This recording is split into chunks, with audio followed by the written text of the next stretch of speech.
Bueno, buenos días. Vamos a empezar hoy entonces con el encuentro 3 de la clase del curso de conductor náutico. En este encuentro lo que vamos a ver es el tema de los contenidos mínimos de meteorología que necesitamos para poder rendir el curso, digamos, en cualquier delegación de prefectura. Y está dividida como en dos partes la clase. La primera, hablar de fenómenos meteorológicos generales, comportamientos generales, como para que tengamos una aproximación al tema. Y después el segundo punto es ver esas generalidades, cómo se aplican en el ámbito local. Cuando digo local, me refiero a la provincia de Buenos Aires. Tenemos que tener en cuenta que, al igual que otros contenidos que vemos en el curso, eh, si uno se interesa, indaga, se perfecciona, puede ampliar muchísimo. De hecho, hay carreras universitarias, licenciaturas en ciencia de la atmósfera y demás. El objetivo de la clase de hoy es simplemente concientizarlos de la importancia de la meteorología y presentarles algunos fenómenos meteorológicos locales, como para que ustedes, quien no esté ducho, digamos, en el tema o esté iniciando la actividad, pueda tomar ciertos recaudos. Eh, Vamos a empezar desde una escala bien grande. Si bien ustedes como conductores náuticos van a hacer navegación a vista de costa, ¿no? En aguas protegidas, interiores y demás, los fenómenos meteorológicos se pueden aplicar a escala global, planetaria o a escala local, porque el comportamiento es el mismo, lo que varía es la escala fundamentalmente. En este caso lo que estamos viendo es una fotografía compuesta, ¿no? De un barrido satelital, toda la superficie del planeta, y siempre la muestro para arrancar porque hay algo muy interesante en esta foto que no siempre se ve, y es la gran actividad, la gran cantidad de nubes que tenemos, ¿sí? Que nos están hablando de movimientos, de cambios, de transformaciones en una capa de la atmósfera que es la que nosotros vamos a abordar, que es la primera que está en contacto con la superficie del planeta, que se llama troposfera. Nos interesan esos primeros 9, casi 10 kilómetros en algunos lugares de altura, porque es el espacio, la troposfera, donde se dan los cambios meteorológicos que nos afectan a nosotros como navegantes y como seres humanos, eh, perdón, y en donde está contenido el vapor de agua, o mejor dicho, el agua en distintos estados. Puede ser en vapor, puede ser en estado líquido o incluso en estado sólido en la atmósfera, como cristales de hielo. Entonces, estas transformaciones del agua, estos cambios de estado, son los que se manifiestan con las nubes. ¿Mm? Si yo no tuviera agua en la atmósfera, esta fotografía no saldría con tanta actividad y no me estaría hablando de los movimientos de las masas de aire. Justamente hoy es un día bastante especial para hablar de esto, después vamos a charlar, porque estamos con mucho viento. En este momento estaba viendo que había en el medio del Río de la Plata rachas de arriba de los 40 nudos, casi 41 nudos de intensidad. Bueno, lo que vamos a ver ahora es a términos general cómo es el comportamiento de los fluidos y las masas de aire, ¿sí? Lo que vemos acá, y dice el motor de los cambios meteorológicos, es el Sol, ¿no? El Sol como motor. ¿Por qué el Sol como motor? Bueno, en realidad el calor es el motor y la fuente nuestra de calor es el Sol. ¿Cómo nos llega el Sol? ¿Cómo irradia la superficie del planeta? Tiene muchas diferencias, ¿sí? Hay un micrófono abierto, chicos, ¿eh? Les decía, cómo irradia el Sol la superficie del planeta tiene múltiples diferencias. Diferencias que están dadas por el eje terrestre inclinado, que hace que en el hemisferio norte ahora estén en verano y nosotros estemos en invierno. Diferencias que están marcadas también por la curvatura de la Tierra, que ahora vamos a ver en una imagen que hace que, aunque sea la misma hora, tengamos una temperatura en Buenos Aires y tengamos una temperatura distinta en Ushuaia, ¿sí? Cuanto más al polo nos vayamos, y eso es por la curvatura de la Tierra. También tenemos diferencias horarias en el mismo lugar, de acuerdo a la hora del día, como irradia el sol, cambia la temperatura, es la diferencia entre el día y la noche. Tenemos diferencias también de materiales de construcción, de constitución. O sea, tenemos desiertos, tenemos grandes cadenas montañosas, tenemos selvas, tenemos grandes mares, masas continentales. Entonces, el calor del Sol calienta de manera distinta a las superficies del planeta, por todos estos motivos, y algunos que me debo estar olvidando. ¿Y eso qué hace?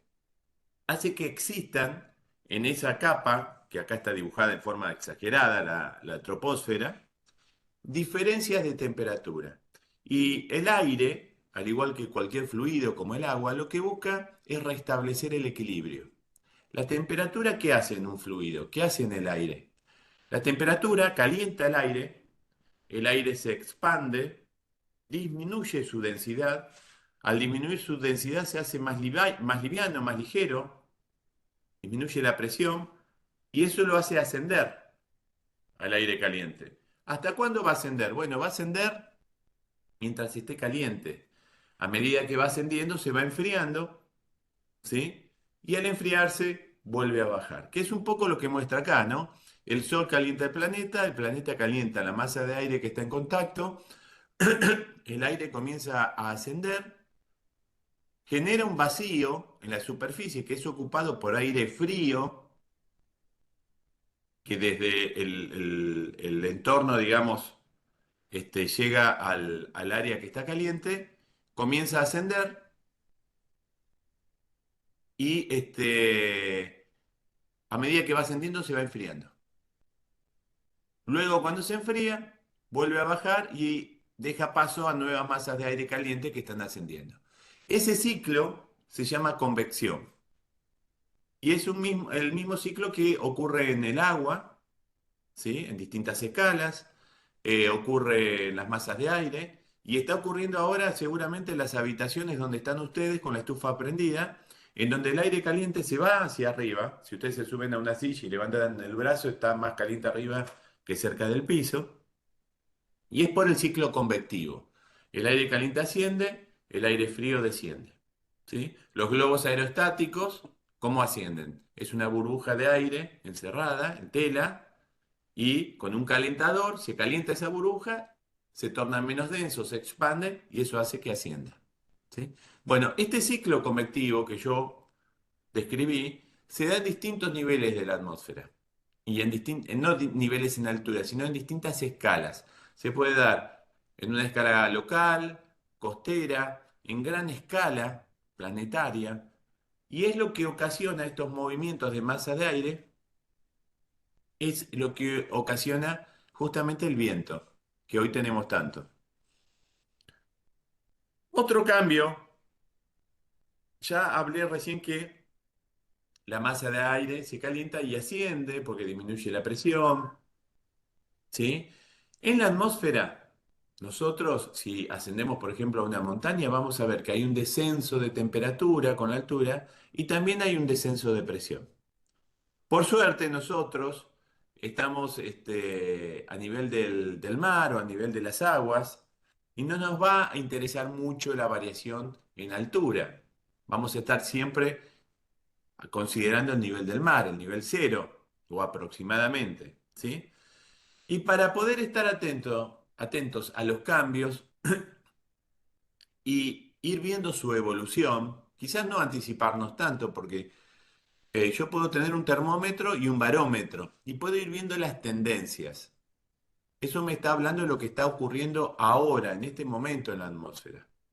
¿Puedo llegar a hacer una predicción con un termómetro y un barómetro? Sí, una tendencia podría marcar. Podría decir, está bajando la presión, es probable que siga bajando, ¿sí? Pero para poder hacer un pronóstico en tiempo extendido, necesito de otras herramientas. Esto es lo que yo les comentaba hoy, la superficie irradiada del planeta también varía, ¿sí? La cantidad de energía solar entrante en estos tres sectores de rayos solares, ¿sí? Es similar. Pero fíjense que la superficie irradiada en el planeta es distinta. ¿M? En el ecuador los rayos llegan en forma perpendicular y la superficie es menor, es casi un círculo, y cerca de los polos llega con un ángulo sesgado, ¿sí? Y aumenta la superficie irradiada. Esa diferencia entre el ángulo y la superficie irradiada es lo que hace que a igual cantidad de energía solar entrante se distribuyan en áreas más grandes hacia los polos. Y esa es la principal causa de por qué al aumentar la latitud hacia el norte o hacia el sur tenemos menor temperatura.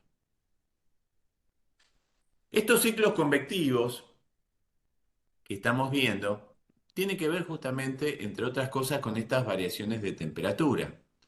En términos generales estamos diciendo, bueno, por la incidencia de los rayos solares, vamos a tener mayor temperatura en el ecuador y menor en los polos. Si yo tomo ese principio que les dibujé recién del ciclo convectivo, ¿sí? Que decía el aire se calienta y asciende, luego se enfría y baja frío, yo podría decir bueno, entonces el lugar más caliente del planeta es el Ecuador y es donde debería ascender la masa de aire. ¿Sí?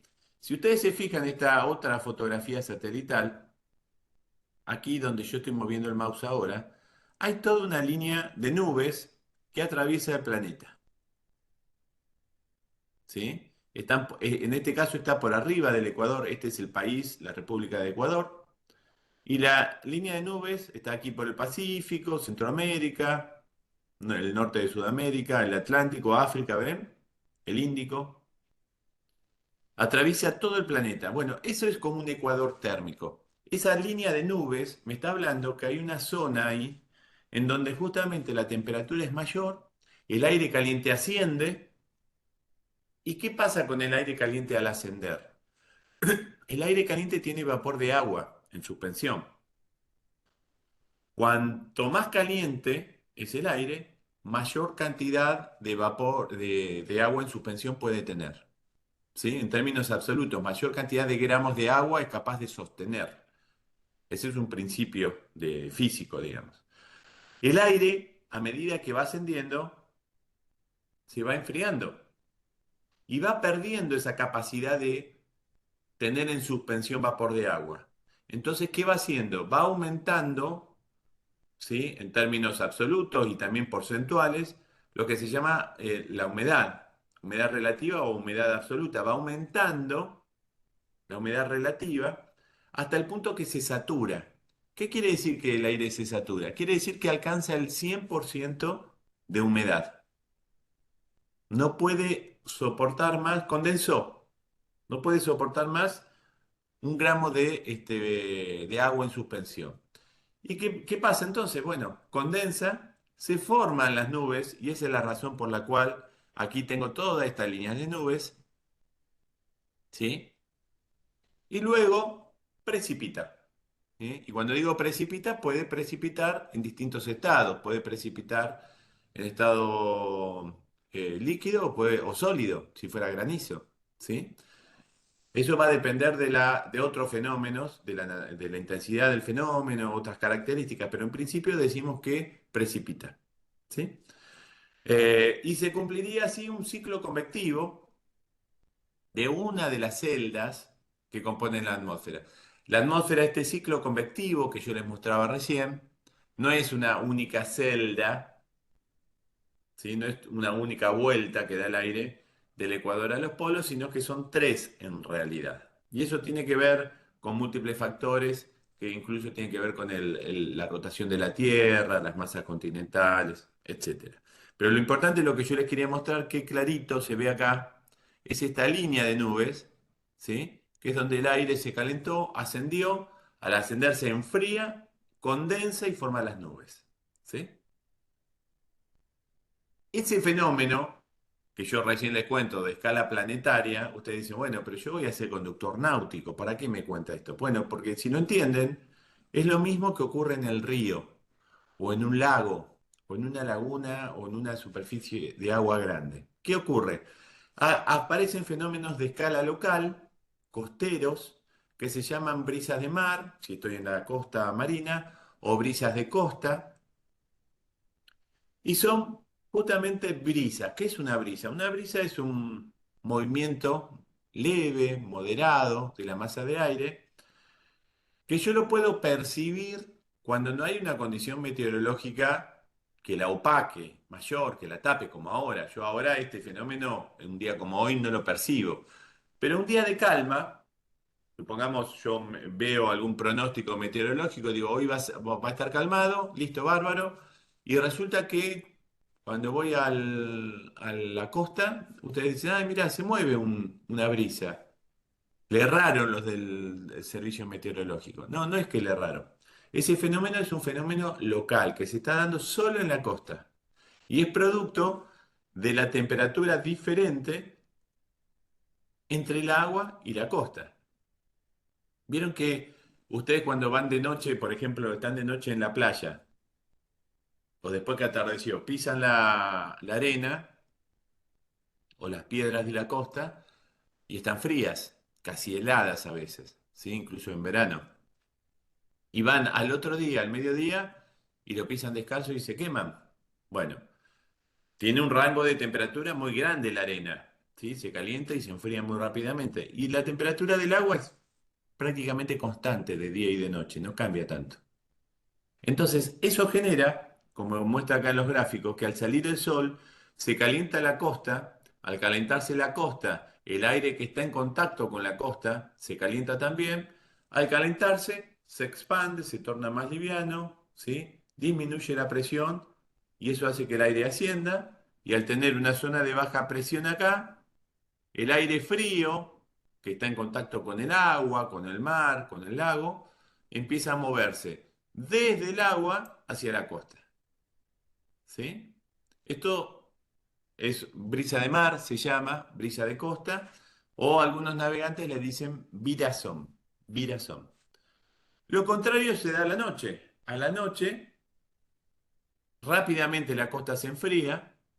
Algunas costas se enfrían más rápido que otras, depende del material de la costa. No es lo mismo arena, roca o si fuera una superficie boscosa, ¿sí? O una selvática.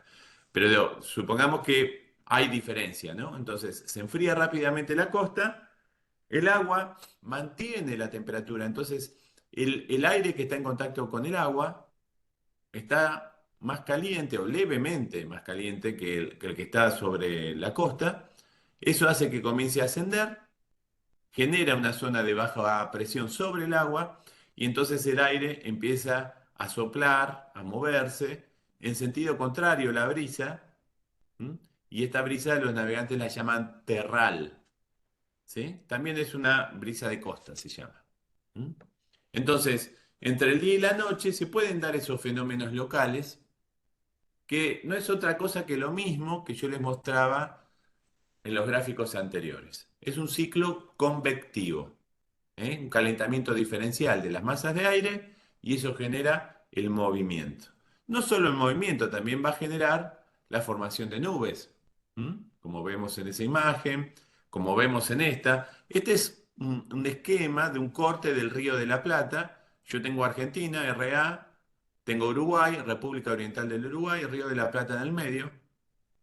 Y acá veo que durante el día, si no hubiera viento, el sol calienta la costa argentina, calienta la costa uruguaya, el aire que está sobre la tierra comienza a ascender, al ascender condensa, forma nubes en ambas costas y el aire frío desciende por el centro del río. Entonces voy a tener el río despejado y voy a tener líneas de nubes, ¿sí? Sobre las zonas costeras.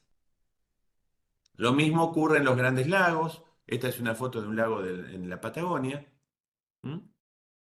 En donde yo saco la foto satelital y veo el lago despejado, ¿sí? Porque es por donde baja el aire frío, la alta presión, y se mueve hacia la costa. Cuando se empieza a calentar, comienza a ascender y al ascender ya forma las nubes. Ven que no forma enseguida la nube, sino que está distanciado desde la costa, porque es lo que necesita el aire para ir calentándose e ir ascendiendo.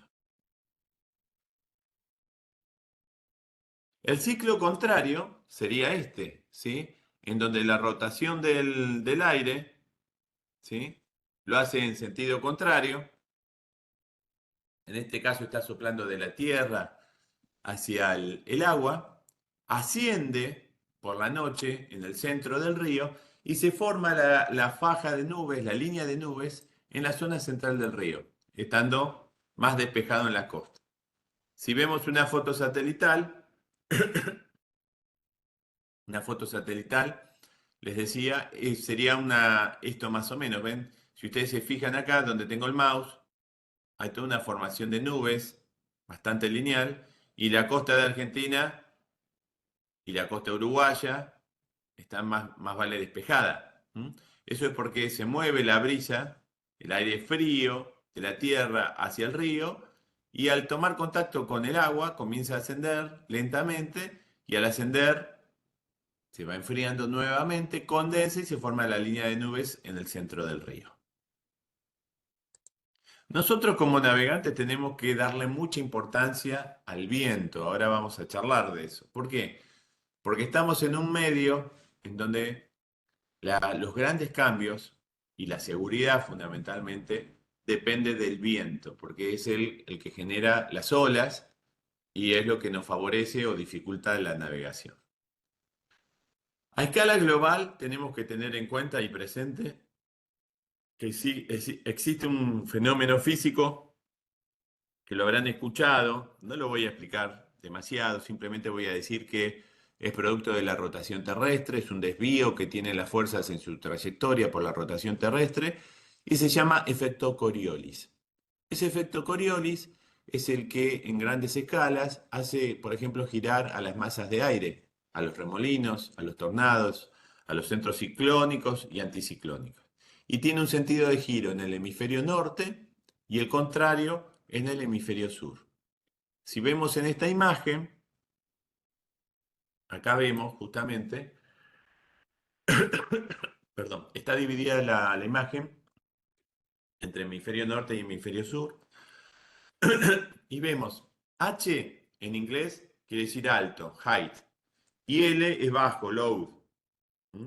En esta imagen lo que vemos es el movimiento de la masa de aire en un centro de alta presión y un centro de baja presión en el hemisferio norte y cómo se da en el hemisferio sur. Si nosotros vemos acá en el hemisferio sur, veamos, que es lo único que nos interesa por ahora, son estas dos que estamos acá abajo, cuando hay un centro de baja presión en la superficie del planeta, el aire tiende a girar en sentido horario, en la baja, y en la alta tiende a salir del centro y a girar en sentido antihorario. ¿Sí? Entonces, nosotros tenemos que prestarle especial atención a las caídas de presión estando en el agua, a las tendencias que son a que baje la presión. ¿Por qué? Porque cuando baja la presión, nosotros nos va a estar dando la posibilidad, el pronóstico, ¿sí? de deterioro, digamos, de las condiciones para navegar. Pueden aparecer vientos. Si la caída de presión es muy marcada, pueden ser vientos fuertes, como pasa ahora. Si además es un cambio de presión, seguramente va a estar acompañado por aumento de la nubosidad, con precipitaciones, ¿sí? Con un cambio en la temperatura. Entonces, tengo que estar atento a las caídas de presión, ¿sí? Y recordar que en los centros de baja presión el sentido de giro es horario y en los centros de alta presión es antihorario. Estas dos imágenes que tengo por ahí abajo.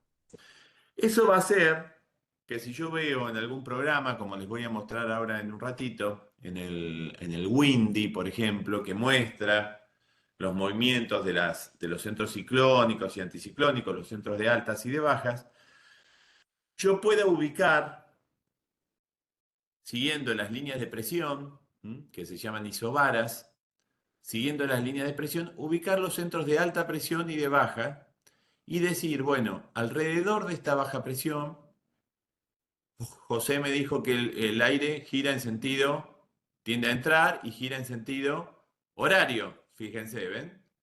Y en los centros de alta gira en sentido antihorario y tiende a salir, ¿ven? ¿Lo ven?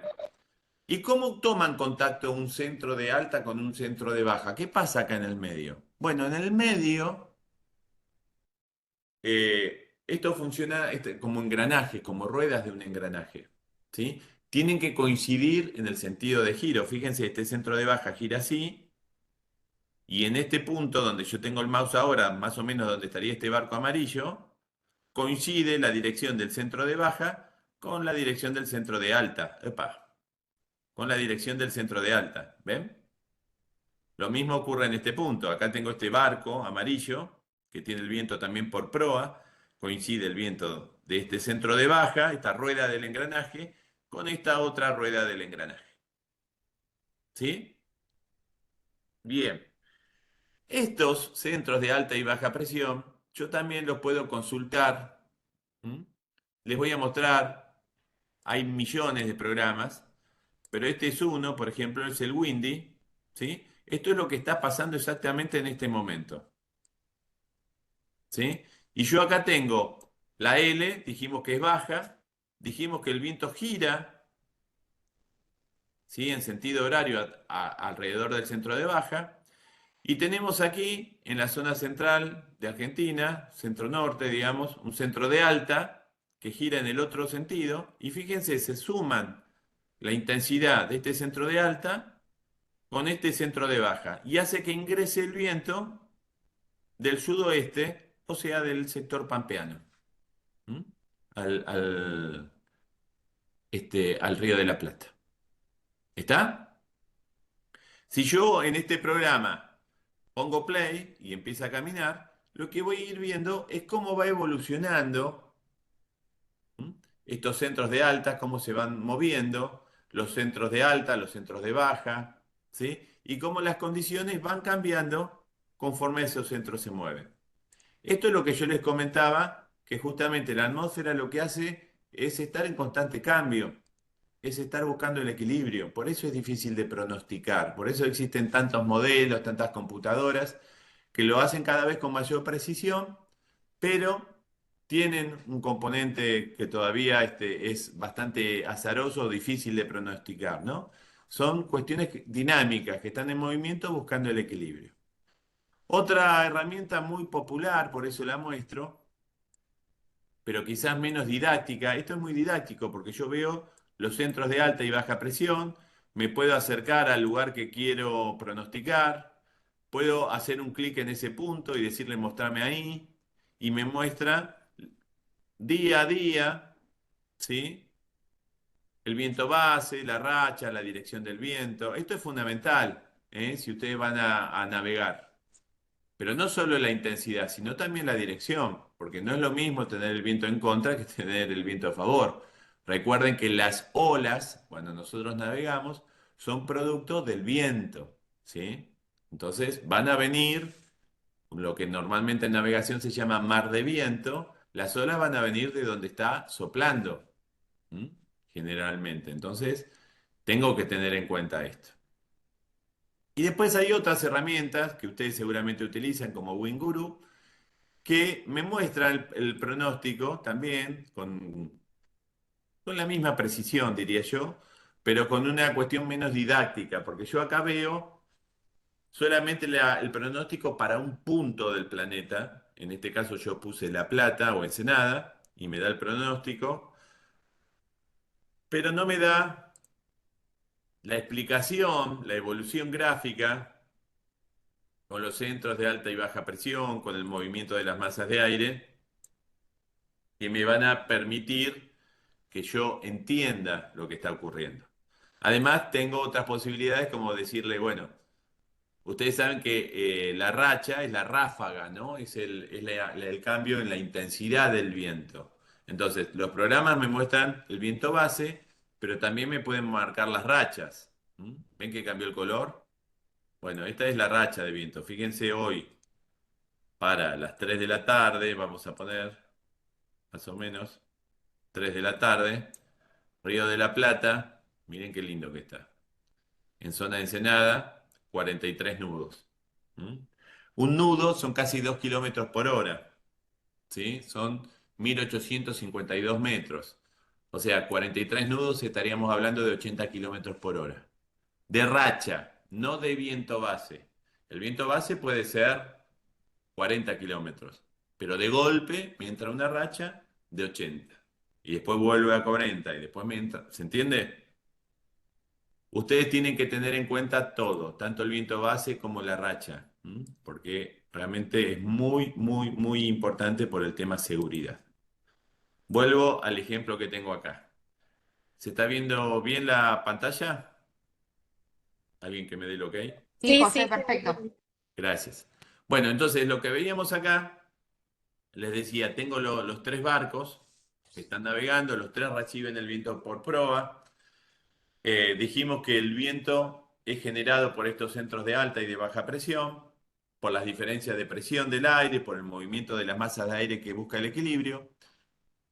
Y el movimiento de las masas buscando el equilibrio va a ser más violento o menos, va a haber más viento o menos, cuanto más pegadas estén estas líneas. ¿Sí?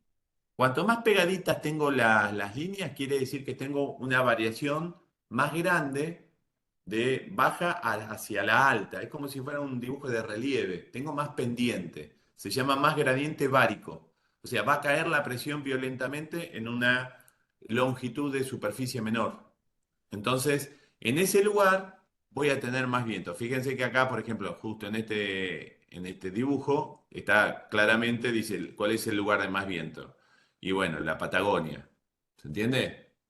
¿Por qué? Porque tengo mayor caída de presión, mayor gradiente bárico. ¿Sí? Si yo vengo acá a esta situación de viento, ¿m? Fíjense, el color violeta está donde tengo mayor cantidad de líneas. Si yo me voy acá al norte de Argentina, están muy distanciadas las líneas y el color es otro ya del aire. ¿Lo ven? Bueno, eso justamente, fíjense acá. Está azul, están muy separadas. Siempre donde están muy juntas, voy a tener estos colores violetas, rojos, que me están hablando de guarda. Es un centro de bajísima presión. ¿M?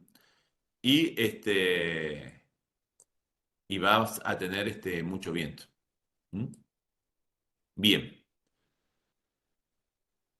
¿Por qué expliqué todo esto? Además de para complicarlos un poquito. Bueno, porque ahora me gustaría charlar sobre los fenómenos locales. Los fenómenos locales no se pueden entender si yo no tengo esta pequeña aproximación general de los fenómenos, ¿sí?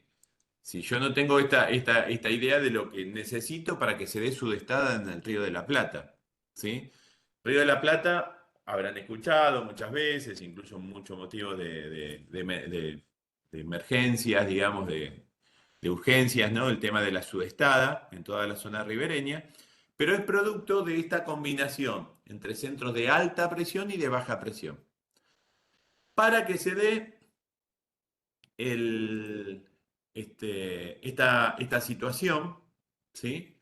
Es necesario cierta configuración. No siempre que tenemos viento del sudeste, tenemos sudestada, ¿sí? Ahora vamos a ver. Para que se dé sudestada tengo que tener esta situación, que es muy parecida a lo que yo les mostré recién que está ocurriendo ahora, ¿sí? Por un lado, tengo un centro de alta presión. Perdón, no es parecida a la que se está dando ahora. Es contraria a la que se está dando ahora. El pampero es la parecida a la que se está dando ahora. Esta es la sudestada. La sudestada ¿qué tenemos? Tenemos un centro de alta presión, ¿sí? Un centro de alta presión es un anticiclón, ¿sí? ¿Y un anticiclón de qué tipo? Bueno, decimos anticiclón migratorio porque se está desplazando.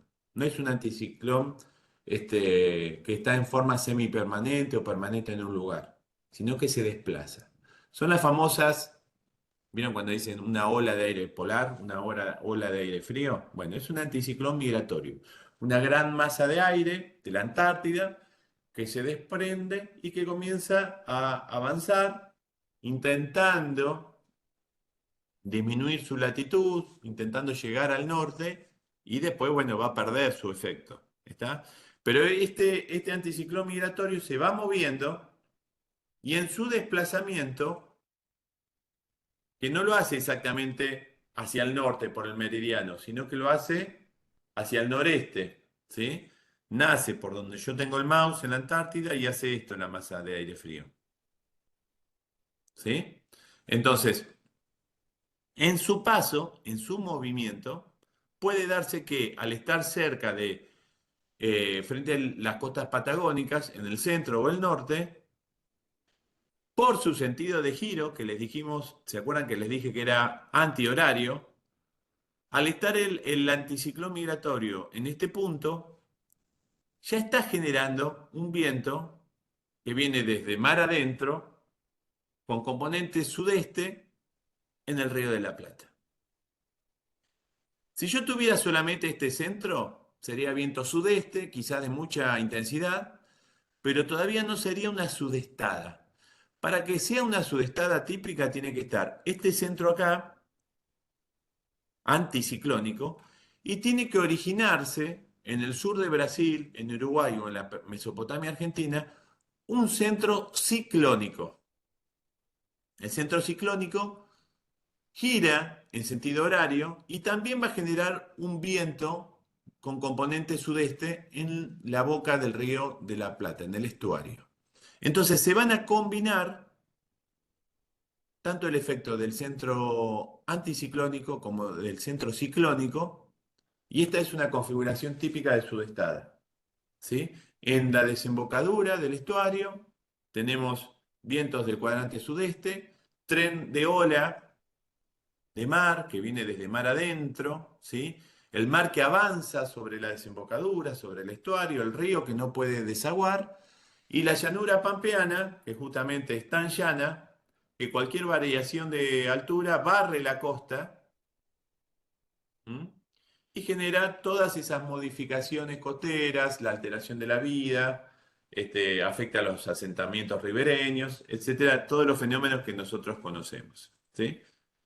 Eh, la sudestada puede ser de distinta intensidad. Generalmente se pone un nivel, ¿sí?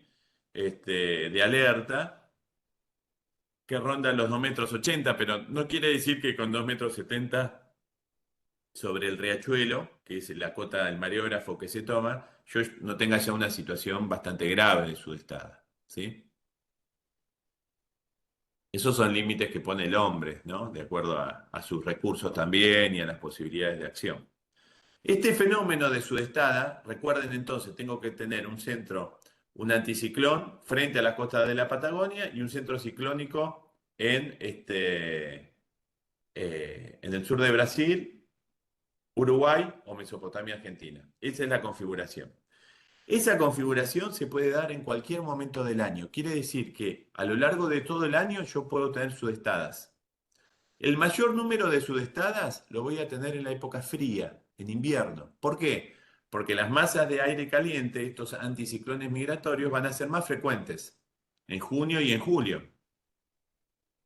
Pero tiene un pico también en octubre, ¿sí? Estadístico. Las de octubre suelen ser más cortas, pero suelen tener vientos más intensos, porque septiembre-octubre son vientos de mucha intensidad de viento.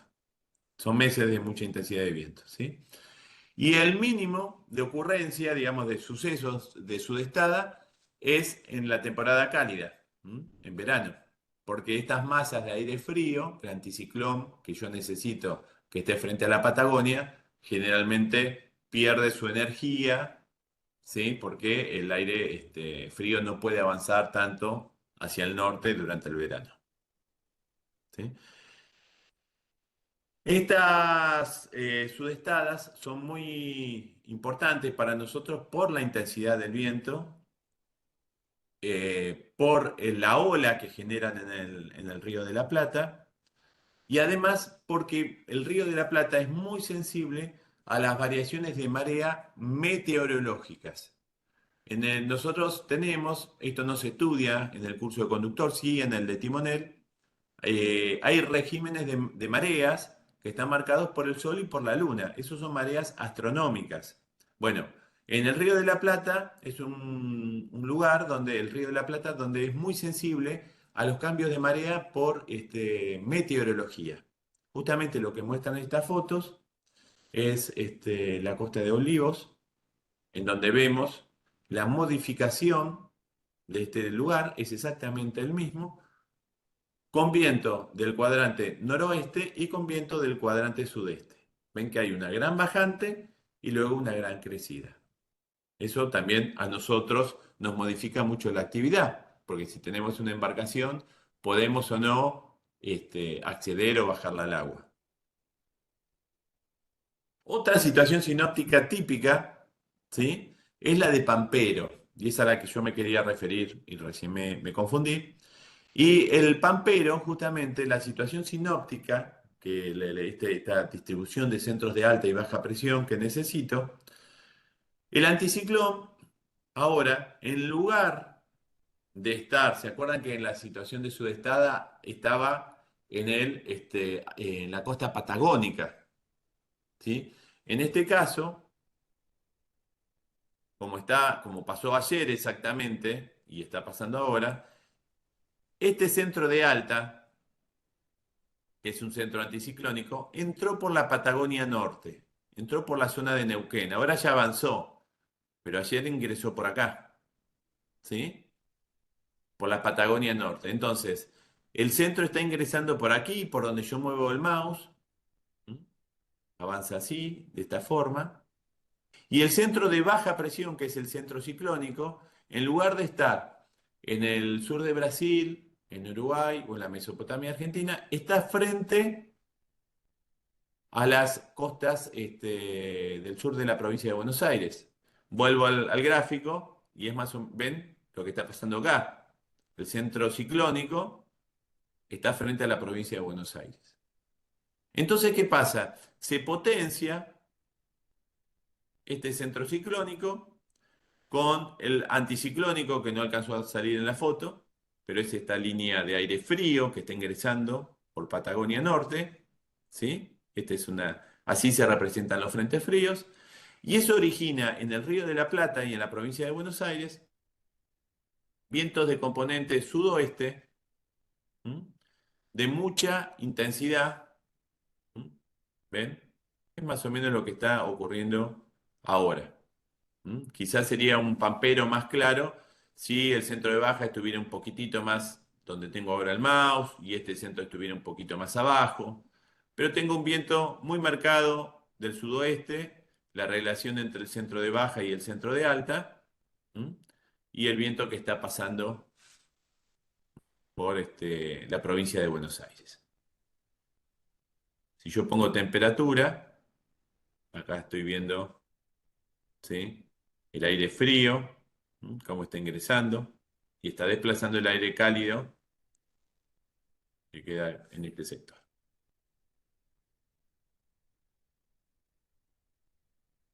Cuando ingresa este viento, en algunas situaciones más claramente que en otras, pero cuando ingresa, yo voy a estar experimentando lo que es el pasaje de un frente. Un pasaje de un frente es una situación bastante peligrosa para la navegación. Ustedes la gran ventaja que tienen como conductores náuticos es que hacen navegación costera, tienen motores que les van a responder, supuestamente, y pueden tener motores de mucha potencia. Y como tienen cierta restricción de navegación y tienen poco calado, eventualmente pueden buscar cobijo en la costa, ¿sí? Sin perder la embarcación, pero si yo voy con un gomón, me puedo tirar a la playa ante una emergencia. O puedo meter máquina y en 10 minutos estoy de vuelta en el club. Nosotros que navegamos a vela, a veces no lo podemos hacer eso porque estamos muy lejos de la costa o porque la velocidad nuestra de desplazamiento, aún con motor, no es grande. Entonces vemos venir el frente y no nos queda otra que apechugar, ¿sí? Y pasarlo. Bueno, eso obviamente hay que minimizarlo, hay que evitarlo, leyendo el pronóstico meteorológico, viendo el Servicio Meteorológico Nacional, los alertas temprano. Tenemos la ventaja nosotros de estar en Defensa Civil y hay un grupo de meteorólogos que van trabajando, están trabajando todo el día con esto y realizando partes y alertas. Entonces podemos anticiparnos y eventualmente decidir si se navega o no. Lo que muestra acá, justamente, es el pasaje de un frente y este es el típico pampero, ¿sí? En realidad es la entrada del pampero. ¿Y qué es un frente? Porque yo lo mencioné varias veces.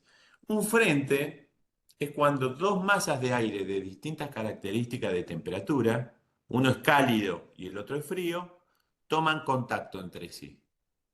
Si la masa de aire caliente desplaza a la masa de aire frío, decimos que estamos en un frente cálido.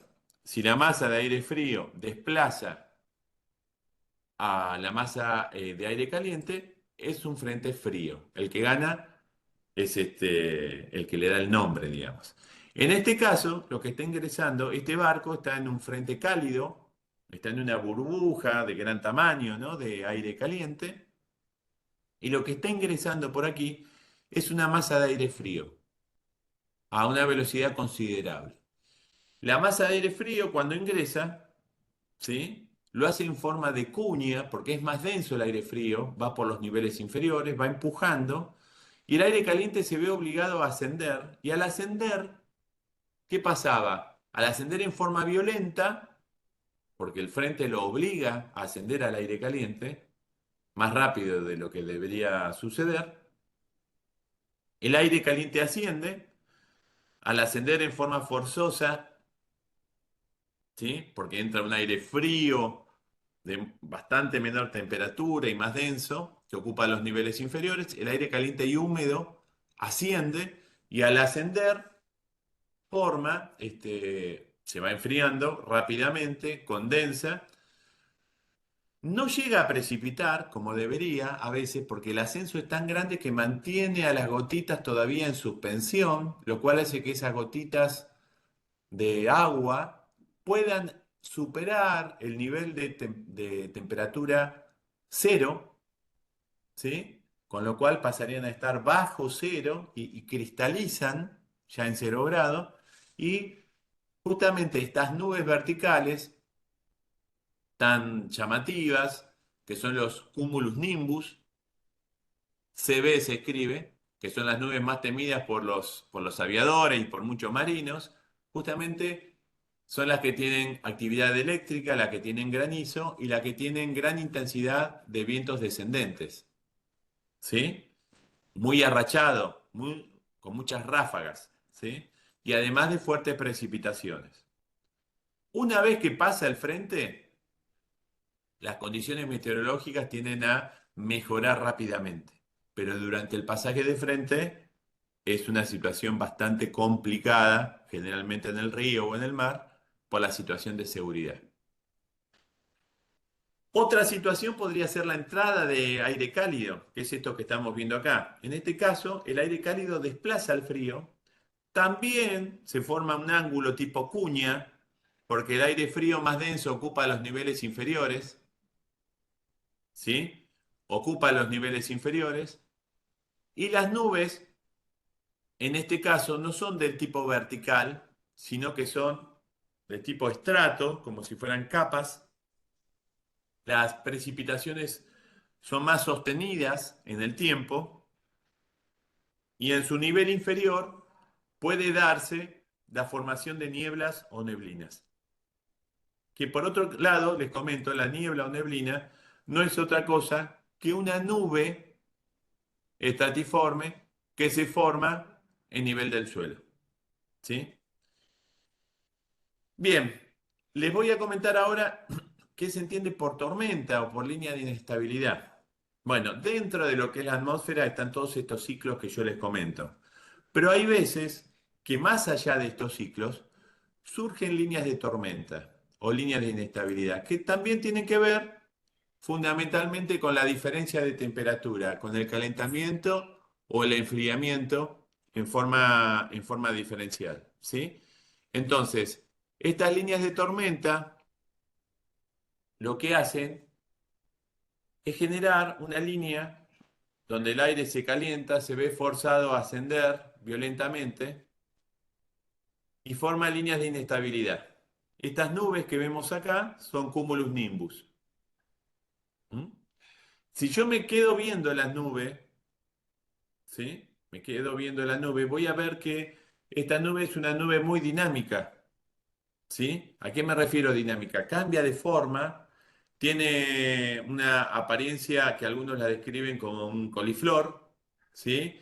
Y veo claramente las burbujas de aire caliente, ¿sí? Que van cambiando la forma de las nubes, y va formando estas burbujas, ¿m? Que son térmicas de aire ascendente. Estas líneas también son líneas peligrosas, son líneas de inestabilidad. ¿Qué se entiende por algo estable o algo inestable? Bueno, físicamente yo puedo hablar que tengo dos tipos de equilibrio en general, el equilibrio estable y el inestable. Una situación de equilibrio estable es, por ejemplo, los físicos la ejemplifican con un recipiente, un bowl, con una bolita dentro y decir, bueno, la bolita cuando está dentro del recipiente está en equilibrio, no se mueve. Si yo le aplico una fuerza a la bolita se va a mover, pero la tendencia va a ser siempre que vuelva al punto de partida. Eso es porque es una situación de equilibrio estable. Por más que yo le ponga una fuerza, la tendencia es que retorne a su estado anterior. Ahora, si yo doy vuelta al recipiente y esa bolita, en lugar de ponerla adentro, la pongo arriba, la pongo en equilibrio, con mucho trabajo, como si fuera un equilibrista, digo, ¿está en equilibrio? Sí.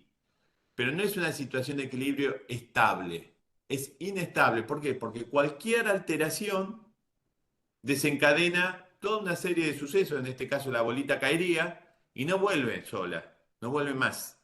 Bueno, en atmósfera, cuando vemos el pronóstico meteorológico y nos dicen situación de inestabilidad, me está diciendo, vos podés salir y ver que el clima, digamos, el tiempo este, está bien, el tiempo está bien, las condiciones meteorológicas son favorables, pero vos decís, pero me dijeron que está inestable. ¿Qué quiere decir? Bueno, quiere decir que esté atento porque puede ocurrir cualquier cosita y se desencadena un ciclo que va a terminar en tormentas, ¿sí? Generalmente, lo más común que sucede tiene que ver con cuestiones de calentamiento diferencial, ¿m? De calentamiento desde abajo, ¿m? Es la aparición de grandes térmicas, que son las que usan los aves, los planeadores para volar, y que terminan generando líneas de inestabilidad o tormentas. Son burbujas de aire caliente que ascienden y, como ya les dije desde el principio de la clase, a medida que va ascendiendo se va enfriando, a medida que se va enfriando se satura, condensa y después precipita. ¿Mm? Este es, por ejemplo, un calentamiento desde abajo y vemos la línea de inestabilidad y acá se está formando una nube vertical que se llama cumulus nimbus. Dentro de lo que son nubes, bueno, tienen para estudiar para rato, ¿sí? Si alguna o alguno de ustedes les interesa, ¿sí? Pueden buscar un atlas de nubes. Antiguamente se utilizaban mucho las nubes para todo lo que era en consideración de lo que estaba ocurriendo en la atmósfera, incluso intentar aventurar lo que iba a ocurrir mañana o pasado, porque no había otras herramientas. ¿Sí? Hoy en día contamos con estadística, con fotos satelitales, con computadoras que hacen los cálculos, ven la evolución, pero antiguamente los navegantes y la gente de campo también tenía que basarse en la observación de la naturaleza para ver lo que estaba pasando. ¿Sí? Dentro de lo que es la nube, tenemos grandes tipos, grandes familias, pero después si nos metemos es todo un tema para explorar. Yo le doy los tipos principales.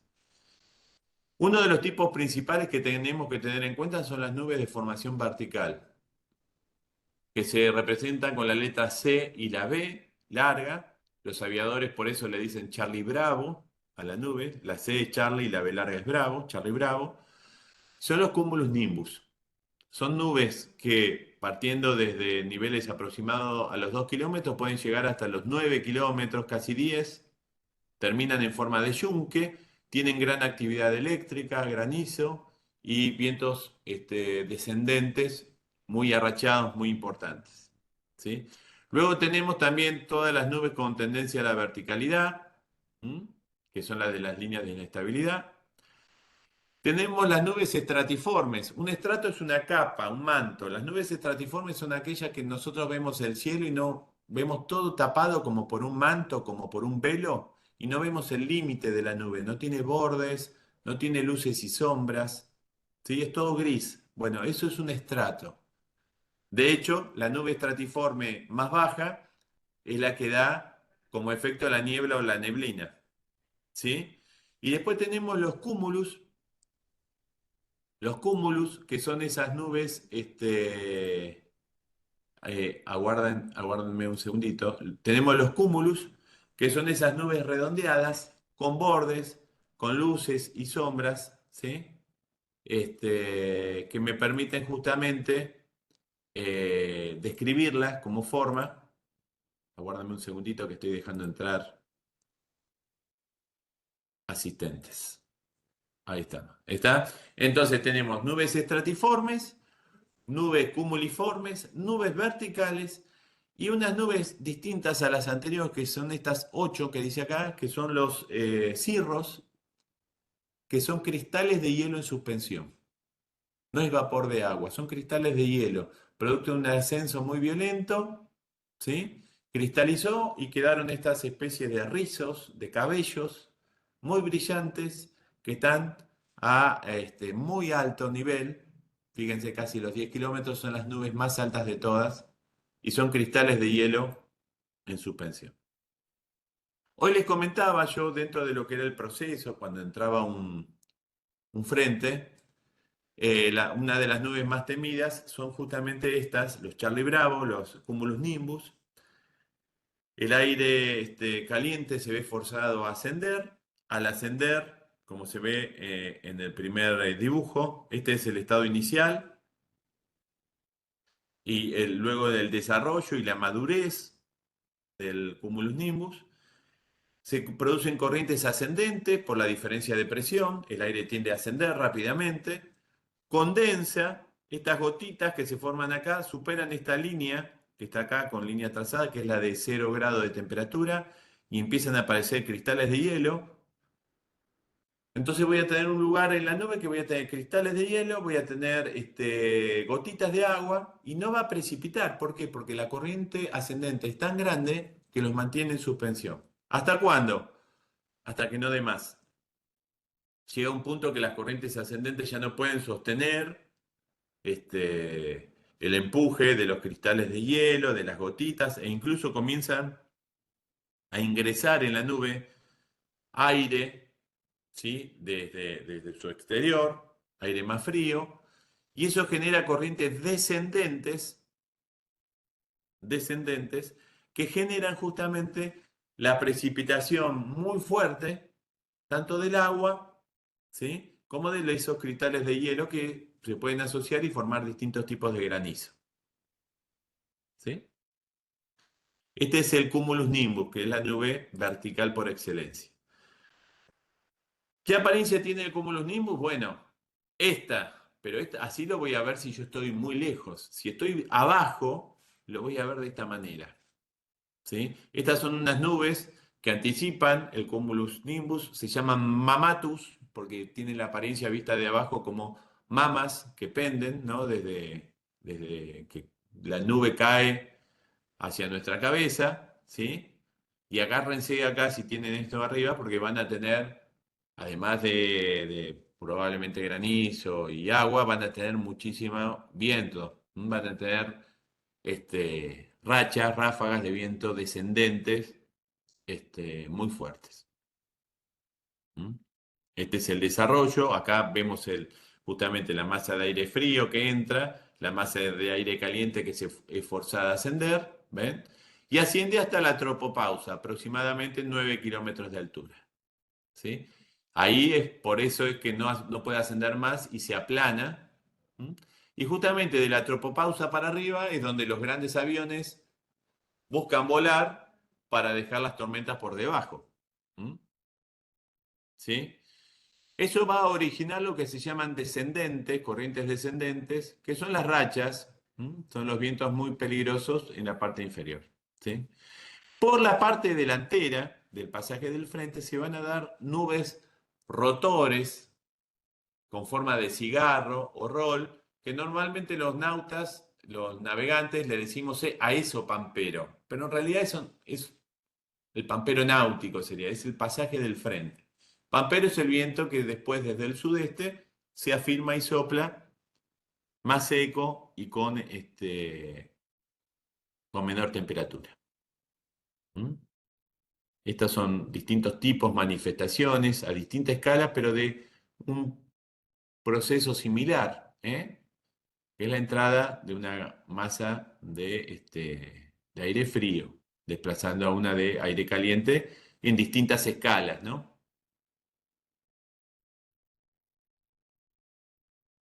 Bien. Eh, Dentro de los fenómenos locales, un fenómeno que tenemos que darle mucha atención, ¿no? No por el viento que genera, sino por la pérdida de visibilidad, ¿sí? Ya sea por niebla o neblina, justamente es la formación de estas nubes estratiformes a nivel del suelo.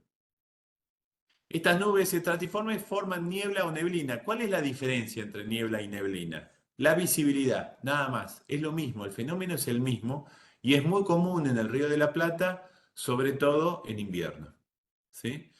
Y en la provincia de Buenos Aires en general.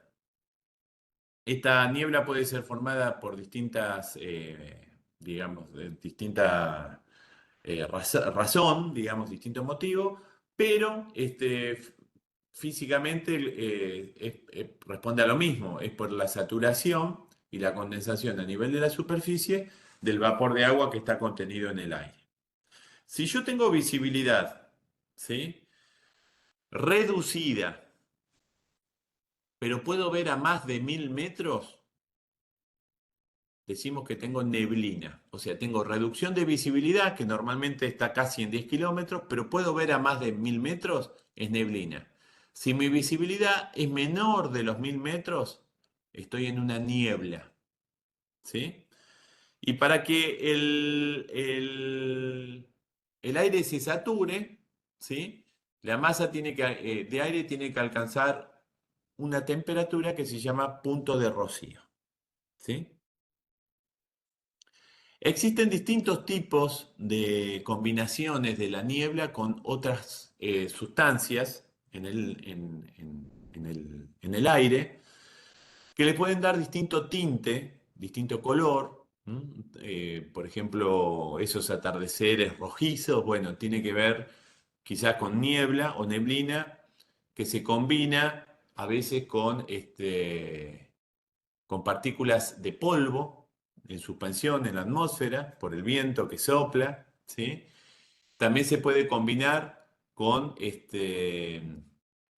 partículas de aerosoles, ¿sí? Nosotros decimos ese producto de toda la polución de la actividad humana, ¿no? Los caños de escape y demás, el fuego, las quemas de basura, eso se combina y ustedes habrán visto, en el último tiempo hubo combinaciones con incendios importantes que generaban una niebla que no se dispersaba, ¿sí? Eso se llama, en realidad, cuando se combina la niebla o neblina sobre todo con las emanaciones de aerosoles como caños de escape, eh, se llama smog. Bruma no es cuando está sobre el agua, bruma es cuando se combina con partículas secas, ¿sí? Y hay otro efecto que se llama calima, que es en zonas más marítimas, y es una especie de niebla de color azulado que se da por combinación con cristales de agua y de sal. ¿Mm? Existen distintos tipos de niebla, veíamos, ¿sí? Generalmente hay una niebla que se llama niebla de radiación, y es cuando el suelo está muy frío, esas noches muy serenas, en donde la masa de aire no se mueve. Entonces el aire que está en contacto en invierno con el suelo frío, con las depresiones, condensa y forma en las depresiones, en los bajos, esas nubes, formando niebla o neblina. Lo mismo ocurre en los valles, que tienen poca radiación solar. Y existe otro tipo de niebla. El fenómeno es digamos, físicamente es lo mismo, se da la condensación del aire, pero en este caso se da por ascenso. ¿Mm? Yo tengo aire, una corriente de aire. Esto es, por ejemplo, lo que se da del lado chileno en la cordillera. Una masa de aire caliente y húmeda, ¿sí? Que se ve obligada a ascender, la ladera, por ejemplo, de una montaña, y a medida que va ascendiendo se va enfriando, y al enfriarse condensa y se forma una nube que está apoyada sobre el nivel del suelo, entonces es niebla o neblina. ¿Mm? También pueden ser nieblas de advección.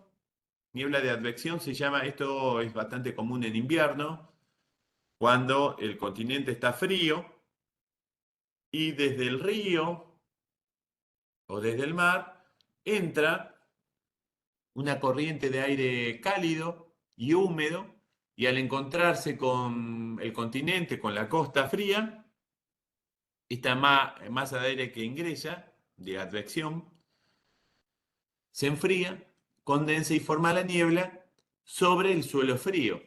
Entonces, desde el río, desde el mar, vemos esto, que además se puede combinar, como yo les decía, se forma esta niebla, ven los edificios, y además se combina con la actividad humana, con el smog, ¿sí? Con los aerosoles, y forma una niebla que no se dispersa tan fácilmente. ¿Sí? También hay nieblas por evaporación, producto del ingreso de una masa de aire caliente, como decíamos hoy.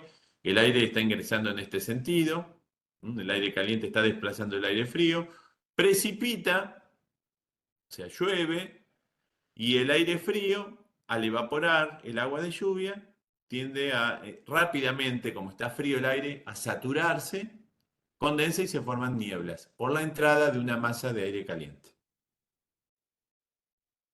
Nieblas por evaporación también pueden ser, el aire muy frío, el agua, sobre todo en los ríos o en los lagos, está más caliente, entonces se evapora y se forman, estas son nieblas por evaporación, ¿m? Se forman sobre los lechos de los arroyos, los ríos, en invierno, el aire está muy frío y el vapor enseguida forma la condensa. ¿M? Y esto se puede dar también, digamos, en el mar, en el río, en las zonas costeras. ¿Ven?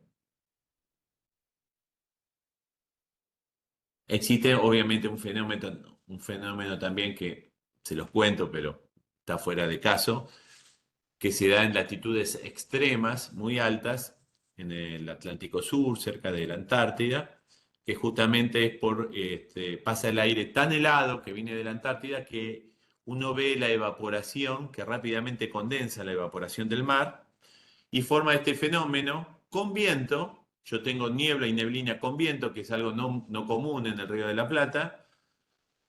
Por un lado, tengo viento, tengo niebla, y aparte esa niebla yo la veo como humo que sale del mar, porque el viento la arrastra, ¿sí? Y es lo que justamente el viento está tan helado que la evaporación rápidamente forma la niebla, y los marinos llaman como humos de mar, porque parece salir a humo del mar. ¿Mm? Esta es la situación más común, digamos, en Río de la Plata, zonas costeras, es que se forme la niebla en situaciones de calma. Y existen fenómenos muy peligrosos. Esta foto es antigua, pero bueno, hay fenómenos cercanos en el tiempo de incendios que combinados con fenómenos de niebla en los meses más fríos, ¿sí? Generan una niebla muy persistente y muy peligrosa para la navegación. Y realmente es muy peligroso porque nos quedamos con visibilidad cero estando en medio del río. Entonces tenemos que tener elementos de seguridad, de comunicación. Tenemos que fondear, comunicarnos por radio, esperar que la niebla se disperse o disipe. Tenemos que tener elementos para hacer señales acústicas. Tenemos que ingresar quizás usando un GPS. ¿m? o esperar para ingresar, depende de dónde estemos, ¿sí?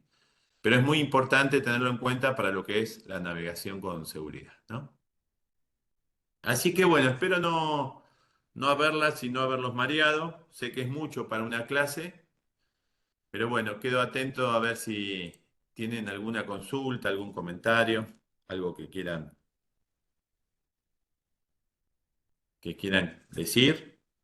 Estoy escuchando, ¿eh? ¿Alguna consulta?